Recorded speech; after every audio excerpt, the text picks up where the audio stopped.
Muy bien, y ya estamos en el último tema de la jornada de hoy. Luego pasamos a las preguntas que les recomendamos que sigan realizándolo para poder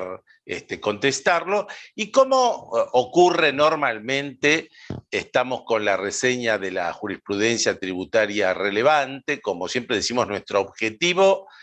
no es profundizar en cada uno de los temas, sino señalar alertas que ustedes tienen que tener en cuenta en los diversos temas para ir viendo los criterios que tiene en definitiva el juzgador. Y vamos a comenzar esta reseña con una sentencia que viene de la Cámara Federal de Apelaciones de Salta, en el caso Proyajo. Este tema lo vamos a ver después también, pero para ver aspectos probatorios del tema que acá vamos a considerar. El tema se vincula a la procedencia de la acción de amparo y mérito, a través de la cual se obliga a la FIP a arbitrar los medios de acceso del contribuyente a la moratoria de la Ley 27.541. Se han planteado algunos casos parecidos a estos, o sea, que a través de un problema técnico del sistema informático de la FIP se privó a la empresa el hecho de poder acogerse al régimen de facilidades. De esta manera, la Cámara dice que se ha afectado la garantía de igualdad ante la ley, dado que la actora no pudo acogerse a los beneficios del régimen. Es una posición similar a la adoptada por la Cámara Federal de Apelaciones de Comodoro Rivadavia en el caso Serpecón. Obviamente aquí lo importante es probar los inconvenientes que tuvo el contribuyente para poder acceder al sistema y que estos inconvenientes son inconvenientes derivados de los sistemas informáticos. Y aquí entonces es importante señalar la posición de la Cámara de Salta, en el sentido que el propósito es que la ley se cumpla, y para ello los sistemas informáticos que en definitiva implementen los distintos organismos del Estado no deben representar un obstáculo a los ciudadanos, sino todo lo opuesto. O sea, deben ser herramientas que faciliten el acceso a cualquier persona a las plataformas y a los distintos beneficios. Qué claro que es todo esto y cómo en cuántas oportunidades nos encontramos ante situaciones distintas. La conclusión, entonces, es que la Cámara Federal de Salta le obliga a la administración tributaria a prever el acceso a la moratoria justamente como consecuencia de los inconvenientes prácticos que se pudo llegar a demostrar. En un caso del Tribunal Fiscal Chicone Calcográfica, se llegó a confirmar el Tribunal Fiscal una determinación de oficio respecto de la procedencia del impuesto a las salidas no documentadas ante la falta de pruebas respecto de remesas de fondos al exterior correspondiente a aportes de capital. Aquí el tema es que la sociedad realiza una serie de erogaciones, una serie de pagos. Esto lo hace a una empresa vinculada del exterior, pero lo que la empresa no puede probar, siempre señalamos la importancia de los aspectos probatorios, porque más allá del derecho que corresponde a los contribuyentes, la parte probatoria termina siendo central en la definición de estos casos. ¿Cómo el contribuyente, entonces, no pudo demostrar que esas erogaciones al exterior correspondían a aportes de capital? La administración tributaria lo tomó entonces como una salida no documentada y este criterio fue confirmado por el Tribunal Fiscal de la Nación. Nuevamente acá se plantea el tema de la suspensión de la prescripción el artículo 44 de la ley 26.476. Esto es respecto de la multa por defraudación y es la sala quinta en esta oportunidad la que se expide en este sentido. Porque si bien ese artículo 44 de la ley 26.476 había dispuesto la suspensión del curso de la prescripción para todos los contribuyentes, en particular respecto de las multas, y yo diría en función de la naturaleza que tienen las multas, según el criterio de la Corte Suprema, a la cual hemos hecho referencia en varias oportunidades, la multa por defraudación fiscal, en este caso 46 y 47 de la Ley de Procedimiento, en relación a esa multa, no juega la suspensión del artículo 44 de la Ley 26.476, ya que esto importa agravar la situación del infractor, y dado que estamos ante una norma penal, esto es absolutamente imposible de realizarlo. Sin embargo, para ver siempre cómo estos criterios no son compartidos totalmente, tenemos el voto en disidencia de Gallego Fedriani, que establece la posición contraria. Esta sentencia ya la hemos visto en oportunidad anterior. Y acá viene un tema realmente muy interesante que en realidad proviene de una causa penal, a tal punto que esto es la Cámara Nacional de Apelaciones en lo Penal Económico. Hay una determinación de oficio, esa determinación de oficio se hace por parte de la AFIP de ganancias y valor agregado. Esto origina una denuncia penal, una causa penal, y el contribuyente se defiende diciendo que en realidad era una determinación de oficio sobre base presunta. Y como la ley penal tributaria prohíbe hacer una denuncia basada exclusivamente en presunciones tributarias, esto sería absolutamente nula. Sin embargo, la Cámara señala lo contrario. Señala que habiendo analizado el informe de inspección para llegar a esta determinación de oficio, ¿en base a qué la administración tributaria hace esta determinación de oficio? En base a datos con que cuenta el organismo fiscal, en base a los informes que son brindados por la entidad bancaria a pedido de la AFIP, y en base también a la información que brinda la empresa Mercado Libre, que también había sido requerida por parte de la AFIP, y a la documentación aportada por el contribuyente. Obviamente, con todos estos elementos, resulta claro que esa determinación es sobre base cierta y por lo tanto se desvirtúa la posición del contribuyente, que había señalado que esa determinación se había realizado exclusivamente sobre presunciones tributarias. Y acá nos encontramos nuevamente con un tema que lo venimos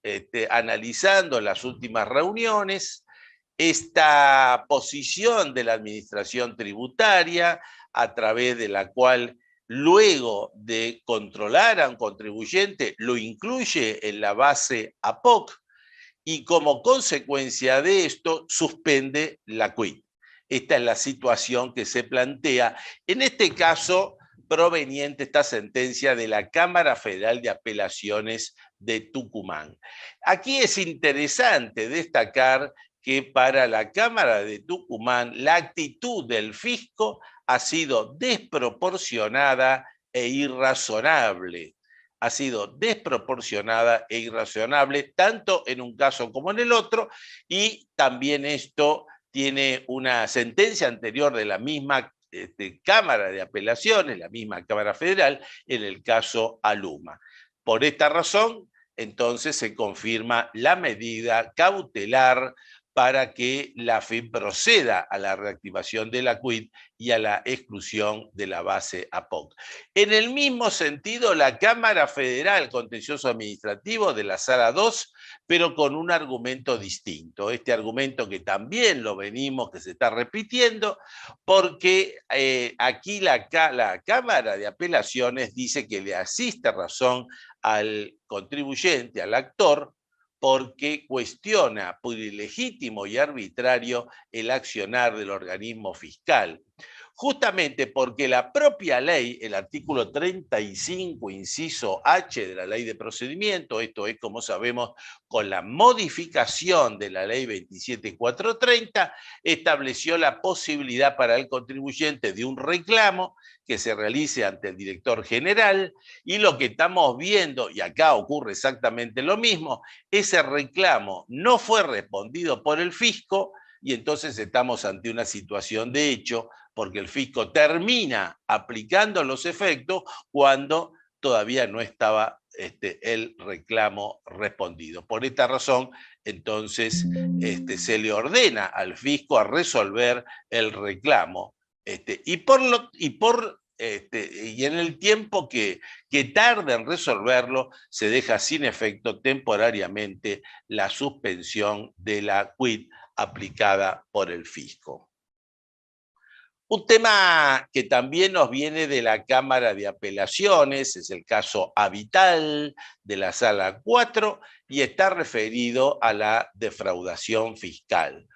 Un caso donde la Cámara revoca la multa por defraudación fiscal por el elemento sustancial que siempre venimos señalando, que es la falta de acreditación por parte del fisco de la intención defraudatoria. Varias veces lo hemos señalado, no es suficiente la invocación del artículo 46 y en este caso del artículo 47b como la presunción para la aplicación del dolo. Y acá, en este caso concreto, hay un aspecto interesante porque se trata de facturas apócrifas.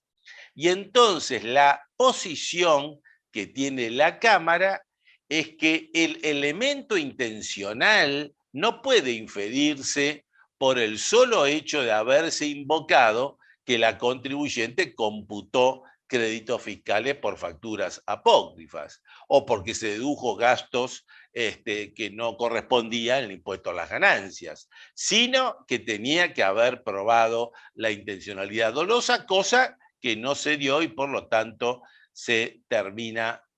revocando esa posición. Respecto de otro tema de suspensión de prescripción, en este caso artículo 17 de la ley 26.860, ustedes recuerdan que en alguna reunión anterior habíamos hecho también alguna referencia a este caso y habíamos dicho que a pesar que la ley en forma expresa decía que tenía carácter general, el hecho del trámite parlamentario y de lo que se había argumentado por quien tenía a su cargo el llevar a cargo el tema, no era razón suficiente para esta suspensión. Y acá estamos ante el dictamen de la Procuración General de la Nación, esto es del 19 de abril de este año, donde se llega a la conclusión que la suspensión de la prescripción dispuesto por el artículo 17 de la ley 26.860 lo ha sido con alcance general, por lo cual no puede tildarse de irrazonable, porque lo que buscó este régimen es incrementar el riesgo de ser detectado por la tenencia de fondos sin declarar, y con esto obviamente con el objetivo de lograr una mayor adhesión por parte de los contribuyentes. Acá está faltando entonces el fallo de Corte Suprema que termine decidiendo esta situación. Bueno, y este caso es el caso que habíamos dicho antes, el caso Proyajo, que acá lo ponemos simplemente para cumplir una situación que es que ustedes puedan ver todos los elementos que el contribuyente pudo llegar a probar para convencer a la justicia que estaba frente a un problema imputable a la FIP en lo que hace al sistema informático. Ahí ustedes van a ver entonces cómo se han dado los distintos elementos desde ese punto de vista. El Tribunal Fiscal resolvió, y ahora lo hace la Cámara, un tema, la competencia del Tribunal Fiscal para entender en los casos de intimación, de devolución de reintegros de IVA por exportaciones, y esto es a partir de la reforma de la Ley 27430, que como sabemos dispuso en forma expresa que el Tribunal Fiscal no era competente. Acá la Cámara, ¿qué es lo que señala? Que la firma recurrente dirigió todos sus esfuerzos a justificar el carácter de determinación de oficio, pero no lo hizo respecto a la modificación de la Ley 27430 y por lo tanto, por aplicación de esta modificación que se encontraba vigente al momento en que el actor interpone el recurso de apelación, se concluye que el Tribunal Fiscal no es competente en estos temas. Y un caso que, bueno, ha adquirido un conocimiento masivo generalizado, este caso del Tribunal Fiscal, este RAN del Tribunal Fiscal de la Sala B del 12 de abril, donde se refiere a la diferencia generada entre valor de mercado al que se adquieren los títulos públicos y el valor a que se venden, medidos en pesos argentinos al tipo de cambio oficial, que para el Tribunal Fiscal, en la conclusión, muy importante, porque es el primer caso que tenemos en este sentido, genera una pérdida y esa pérdida es deducible del impuesto a las ganancias. Creo que es importante señalar que la razón por la cual recurre a este procedimiento el contribuyente es la imposibilidad de recurrir al mercado cambiario para poder hacerse los dólares y cumplir con sus obligaciones de pagar las importaciones. Y este aspecto lo destaca el Tribunal Fiscal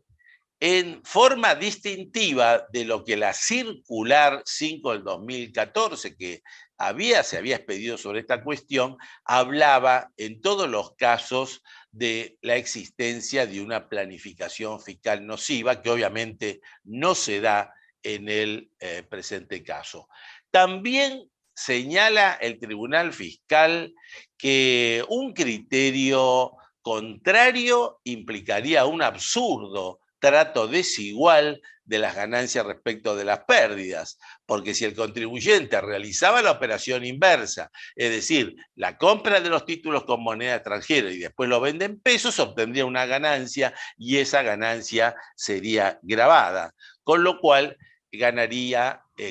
pagaría el impuesto, pero cuando pierde el quebranto no sería computable. Bueno, un argumento de justicia establecido también por el tribunal. Obviamente, este quebranto es un quebranto específico, o sea, que debe ser computable contra este tipo de operaciones y no puede ser computado en el esquema general de la determinación del impuesto a las ganancias. Sobre el valor locativo de los inmuebles destinados a recreo, donde, bueno, acá no hay demasiada jurisprudencia, aparece un caso realmente muy interesante del Tribunal Fiscal, el caso Otero Monsegur, de la Sala B, donde hay varios aspectos que interesa poder destacarlo. En primer lugar, el contribuyente tiene un inmueble que está situado en la Angostura, y ese inmueble había sido considerado como un inmueble que provenía de la vivienda permanente. Bueno, este aspecto no, de la vivienda familiar permanente no fue admitido por el Tribunal Fiscal. Acá se confirma el criterio de la Administración Tributaria, y justamente por la orfandad tributaria lo considera como de recreo y veraneo. Y entonces ahí empieza a jugar todo este tema vinculado a lo que es el valor locativo. Y aquí se destaca la reglamentación de ganancias en el artículo 38 en lo que hace a la utilización con regularidad o a las estancias prolongadas, como había descrito el propio contribuyente. El otro aspecto es cómo se determina el valor locativo presunto, porque el contribuyente había determinado un valor locativo presunto, pero no puede probar en qué se basa para determinar ese valor. Por su parte, la Administración Tributaria, en su fiscalización, había circulado a distintas inmobiliarias, había solicitado el valor del alquiler y en base a los valores que había recibido, había determinado un promedio y ese promedio había sido superior al del contribuyente y por eso lo había adoptado. Y el otro tema que también se ha discutido es la deducción de los gastos y bueno, y el periodo en el cual corresponde atribuirlos, que en esta oportunidad se lo atribuyó en función a los periodos que pudo haberlo alquilado, que eran 3 meses en verano y 1 en invierno. En definitiva, el Tribunal Fiscal confirma la determinación practicada por el fisco. Y del Tribunal Fiscal también aparece este otro caso, Arias, un contribuyente que hace operaciones de compra-venta de dólares, es una persona humana. El mecanismo es que compra los dólares en una entidad financiera del país y posteriormente la vende en el exterior. El fisco detecta 20 operaciones de compra-venta realizado en estos términos. El fisco también prueba que el contribuyente realizó viajes a Uruguay justamente para poder hacer este tipo de actividades y llega entonces a la conclusión de que estamos ante un hecho imponible en el impuesto a las ganancias, con lo cual acá también se confirma el criterio de la Administración Tributaria.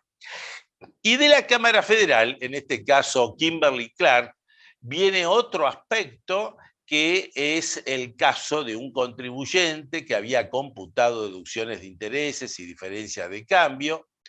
originados en un contrato de un préstamo. Este préstamo en realidad lo había obtenido de una sociedad vinculada